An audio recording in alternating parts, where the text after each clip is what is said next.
Девочки, это какой-то ужас вообще просто. У меня у подружки очень сильные прыщи на лице. Я прям даже с ором, с криком у нее забрала вот этот спонжик ее. Я говорю, ты понимаешь, что ты его даже не моешь вообще никак? Ну, то есть, конечно, у тебя будут прыщи.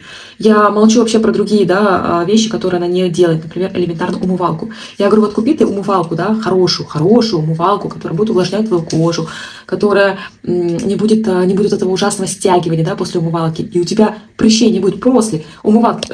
Сначала промой этой умывалкой полностью свой спонж, а потом лицо, соответственно, да, умывай каждый день, ежедневно. Вот это, например, вот, кстати, у меня пенка от Индекс Натуральности, мне безумно нравится.